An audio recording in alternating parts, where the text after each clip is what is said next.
Alright guys, so here we are for episode number 14 of the F1 2015 Career Mode Championship. This is Japan, and one of my more favoured tracks based on previous performances. We've had some really good races here in the past in Career Mode episodes, but here we are in Friday practice. I'm just going to show you through my setup. Basically still running with the Canada setup that we used many days ago, half a season ago just about now. So ever since I made that setup, it's essentially not been changed all that much apart from the front wing, which I occasionally change from track to track. But for this one, we're going to run with 6-1 wings. That's the only change I made after Friday practice. But here we are now for qualifying on a set of option tyres, going for a top 10 run here, hopefully. Hopefully we have much better pace than what we did in Singapore in qualifying at least, but it looks like the rain won't bother us too much this weekend.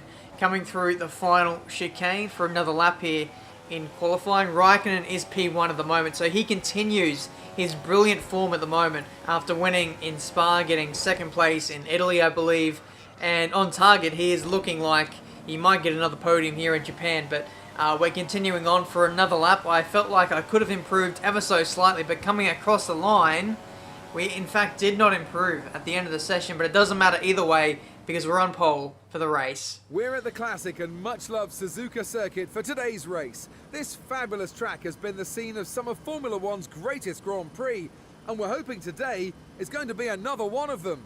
Valtteri Bottas will start today's race in pole position after setting a quite stunning lap time in qualifying. He'll be feeling strong going into the race, and you wouldn't want to bet against him taking the win today. His work isn't done yet. He still needs to take the advantage of being on pole and turn it into a race win. As long as he has no mechanical issues and can stay out of trouble in that first corner, he could make this the perfect weekend. Just what do you think will be going through Fernando Alonso's head as he watches now how well Ferrari are doing this year? Fernando left Ferrari as he didn't believe they'd be able to offer him the opportunity to win that third world title. If he knew this form was around the corner, I dare say he would have stayed put. Yep, I bet Fernando Alonso is absolutely kicking himself in the 2015 season, but away we go for the Japanese Grand Prix, starting off in second gear. No! We've had a crash off the start line. We've tangled with Rosberg, we've been collected by Raikkonen, and we've just gone flying. Wow. That went from 0 to 100 real quick. I need to have a look at that on the replay because that just escalated so quickly. We tangled off a Rosberg, we clipped his left rear tyre, sent us spinning back into the path of Raikkonen, who was so unlucky. I believe he did DNF after that, but look at the air time, the hang time that the Williams got. That is incredible. On board from Alonso, who we were talking about just before the start here, and oh man, he really didn't have much time to react, did he? He just went straight into the path of Raikkonen, and then it sent me flying. On board from Jensen. Don't tell me he got involved too. Oh, I need to slow that down. Jesus, that went so quick. I believe he only just grazed our floor. Slowing it down. Oh, Jensen is a very lucky boy not to collect a side pod in the face there. Wow. And to make matters even better for Jensen, he did not concede any damage there. He carried on without losing any of his front wing. So, wow, what a start to the Japanese Grand Prix. Raikkonen, I can tell you, was out of the race. Alonso carried on. So did Jensen, as we know. There's a flying wheel there that just goes off. I believe one of the Force Indias retired. No, it was Pastor Maldonado. Is it Maldonado? No, it might have been Grosjean. But, oh, just so much happening in such a short space of time. I probably made so many mistakes at the start of this race here, but including the one there that you're seeing, the driving, that was the biggest mistake of the lot. But as you can see, looking back from Jensen's car, I just can't believe how lucky he got. He should buy himself a lotto ticket after escaping that crash. But either way, we're back into the action now on lap 1. We're in 14th place at the moment. We have a front left tyre puncture. We've lost our front wing, obviously, but we're just pretty much just as lucky as Jensen to survive that massive crash. The fact that we're still in this race just speaks volumes for how bad the damage system is on F1 2015. Coming in for the pit stop now, we're going to continue on as normal with the normal pit strategy, going on to options, then primes, and then options again for the end of the race. So it's an effective 2-stop if you ignore the stop we just made, because that wasn't really a compulsory one. But After the first lap, we essentially almost lost a lap to the leaders. They're only about 10-15 seconds behind, if that. But even still, we managed to overtake Alonso at the end of the second lap. But now lap 4, we're trying to close down on the midfield runners. This is literally going to take 10, 15, maybe even 20 laps. If we somehow get in the points from here, then that's going to be a miracle. We're going to need some kind of luck to really go our way in this race. It's a bit unfortunate, though, as well, that there's no safety cars in F1 2015, because that really could have saved our bacon there. But we're going to have to do this the old-fashioned way. Going up the inside of Pastor Maldonado, well, thinking about a move, couldn't quite get alongside him enough to get up the inside. But it looks like early on we do have a lot of pace. We're actually pulling away from the leaders, who are 10-15 seconds behind us. So that is pretty reassuring, and it gives me a lot of confidence heading into the rest of the race, knowing that we can catch the midfield runners. Because if you look at previous races, most of the time, there's always someone in the top 10 who gets lapped. So I think we can get points. We just need to drive really well, push the car, and just hope that the midfield runners are slow enough. But anyway, lap 9, we go round the outside of Sergio Perez, who is going very slowly at the moment. I believe he came in for a pit stop, but he's still very, very slow on fresh tyres. But anyway, speaking of fresh tyres, we're getting a new set of primes, and that should boost our lap times a little bit heading into the next phase of the race. Literally nothing happened in that middle stint of the race. It was just a massive grind trying to catch the top 10 runners. But either way, lap 20, we're into P13 at the moment, setting purple lap times on the previous lap, according to the track map. But going up the inside of Perez there, into P12, job done. I'm not too sure, where everyone stands at the moment. It was just a little bit scattered. Some people were doing 3 stops, others were doing 2 stops. I didn't really know what was going on, but finally, after I put on a set of option tyres, we started to really catch the top 10 runners, setting purple laps every single time. So that was massively encouraging for me. But finally, lap 25, only 2 laps left in this race. We're going up the inside of Marcus Ericsson there and into P11. We can see the points runners now on the final lap. It's taken the entire race to catch the points runners. Unbelievable. But going through turn 1, Carlos Sainz overtook Jenson Button. I'm going to try and take an opportunity here for myself here as well. Lewis Hamilton just crossed the line then, so you can just see how close we were to getting lapped in this race. But we're not done with in terms of the racing though for us though. We're going to try and go around the outside of Carlos Sainz. Can we make them? Yes, we can. So there we go, final lap, and we're finally into P9.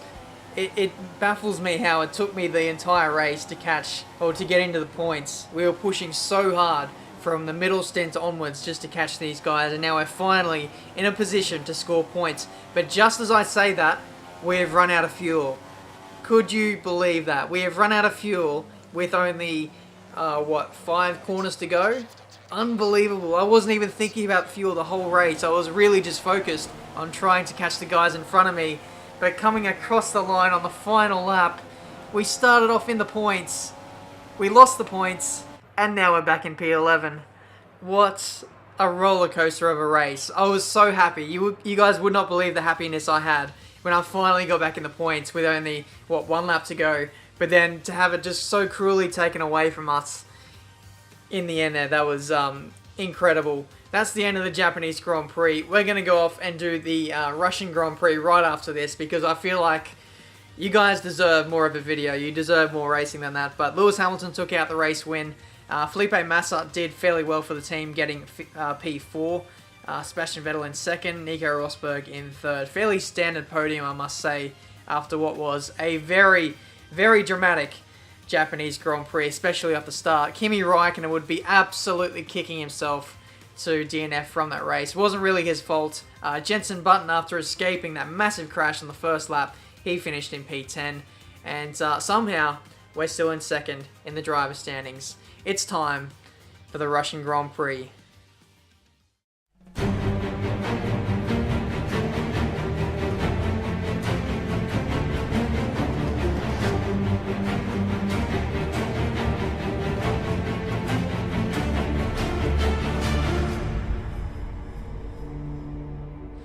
It's time for the Russian Grand Prix. After this race, there is only 4 more Grand Prix left in the 2015 season. USA Mexico, Brazil, and Abu Dhabi. There is a 10-point gap from myself to Rosberg in third in the standings. However, Lewis Hamilton 50 points clear of us in the lead. I don't think we're going to be battling for the lead of this Drivers' Championship, but I still want to finish in second. I just want to maintain what I've got at the moment, and I'd be happy with that for a very first season on this game. The race strategy for Russia is a one-stop, stopping on lap 12 or 13. We've qualified in third place for this race. 5 red lights, and away we go for the Russian Grand Prix here in Sochi. Raikkonen on the front row, once again getting off to a beastly start, but Hamilton, I think, got the best start of anyone in this race so far. We were very conservative on the start though, but coming into turn 1, we are going to go up the inside of our teammate Felipe Massa. Inside front lockup, we throw up the hand in frustration as we make side-to-side contact with Massa. He's still hanging in there, and somehow both of the Williams cars have made it onto the podium. We were at one stage in 5th and 6th off the start line, but anyway, we're still battling here side by side. Massa gets the supremacy here on the first lap, going around the outside of us into turn 7 or 8, I believe it is. But here's a replay of the start, just absolutely scattered. There were so many cars everywhere, I just don't know where to look first. You can see us going up the inside of our teammate Raikkonen and Hamilton. It was 4 wide going into turn 1. That's crazy. That never happens. As you can see on the freeze frame, just all of us 4 going through there. I don't believe Hamilton or Raikkonen managed to get through there cleanly because it was just such a tight angle for them to fit in. Yeah, 4 cars into turn 1 does not mix. But as you can see on the replays, this is on board from Raikkonen. This is probably the best shot you'll get of this incident.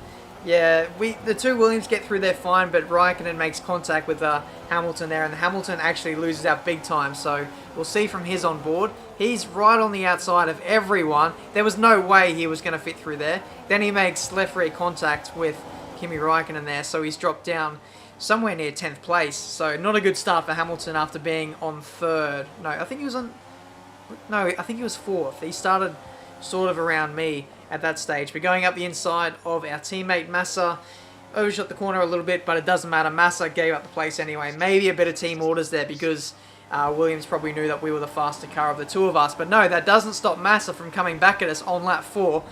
Sort of weaving here on the straights. We've outbroken ourselves into turn 1. Had to go up the escape road. We sort of gained the position there, but we're going to give it back to Massa anyway because that was his corner to take. So, lap 5, we're back on the attack on our teammate once again. It looks like he's a little bit weak through the 3rd sector. I definitely noticed that I was very good through the technical corners of Russia here. But once again, you can see Massa, he probably lit up his rear tyres a little bit too much in the early stages of this race, and he was sort of looking after those in this middle part of the race here. Vettel going up the inside into turn 1. He overshot the corner once again, just like Massa sort of did. But we're going to try and hold it up the inside through this long left-hander, which puts us back into position 3. So a few corners later, we're on the attack once again on Massa. We're using a bit of slipstream and DRS to go up the inside. He moves to the right-hand side, and we just go clean around the outside into the 3rd sector, leaving a little bit of space there. Turns to the inside, and we're into P2. So now we finally have the track position we were after. Here's a replay of Vettel on the attack on Massa. This is just 2 corners later on the straight. He goes up the inside, but Massa holds around the outside, but Vettel still has to sit behind Massa for a few more corners, and then eventually Vettel got back into 3rd place. So from here on in, we were just trying to chase down Nico Rosberg in the lead. He got such a massive lead after the start of the race. We were all squabbling so much for P2, obviously, as you saw on that first lap, going 4 wide into turn 1. Rejoining on the track, it looks like we've got the 2nd gear glitch when you leave the pit lane. We shifted up to 4th gear, I believe, and then it just went straight back down to 2nd, so had to ease off the revs there. It's happened again. Went up to 3rd, then back down to 2nd. That's so frustrating, cost us so much time. Used up a little bit of fuel too in over-revving the engine so much. So here on lap 16 we can see we've moved into the lead of the Grand Prix. That can only mean one thing. Nico Rosberg has retired from the Russian Grand Prix. As you can see from the onboard, we'll see what happened to Rosberg. Was it a failure, or what was the incident that caused Rosberg to DNF? He's completely gone straight on in the 3rd sector into the wall. I don't know if his brakes failed or if he had some kind of steering issue, but he just went straight on and into the wall. A little bit annoying though that it doesn't show you the crash. It just makes him disappear, and then that's it. I would have liked to have seen a little bit of a crash there, since Rosberg is retiring anyway. But yeah, more drama in this career mode episode. The first one where we had the almighty crash at Suzuka on lap 1, and now Rosberg has all of a sudden mysteriously retired from this Grand Prix. We come around the final corner, and we have absolutely dominated the Russian Grand Prix. Just such was the difference from us to the two Ferraris back in second and third. Hamilton, after his terrible start, was not able to capitalise on Rosberg's retirement. He ended up down in 6th place or something like that, but once again, we've managed to find the top step of the podium, and I believe that's our 6th win of the 2015 season.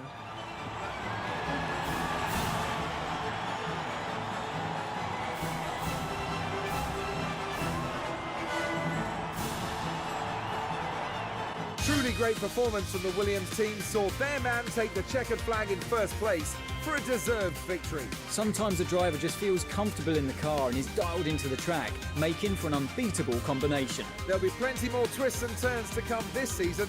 I hope you can join us at the next race to see just who will come out on top. So there we go, lads. A double episode here, a double race episode, should I say, here for this episode here today. A little bit disappointed that we weren't able to have a battle with Rosberg, because we were actually catching him quite considerably at the end of that race, something like 7 or 8 tenths a lap. But then right as we caught up to him, or we were about to pass him within about 2 or 3 laps, he had to go and retire, didn't he? So that was a little bit unfortunate. We went on to win the race by about 20 odd seconds. The Ferraris were no match for us, it seemed, and Hamilton, obviously getting off to his bad start, must have got off with a bad pit stop as well, because he was way down the order in 6th place. But that's been this Grand Prix for today. Russia and Japan all in one episode. Leave a like if you enjoyed this episode. A lot of action in both Grand Prix, and as I said earlier in the episode, there's only 4 more races left in this championship, so we're running out of races, running out of time to claim this World Drivers title. If you think I can win, then let me know down in the comment section down below. Only 33 points is the difference now to Hamilton, so there's an ever so slight chance that we could still win this championship. 2k likes, and the next episode will be out tomorrow. So until then, guys, I'll see you next time.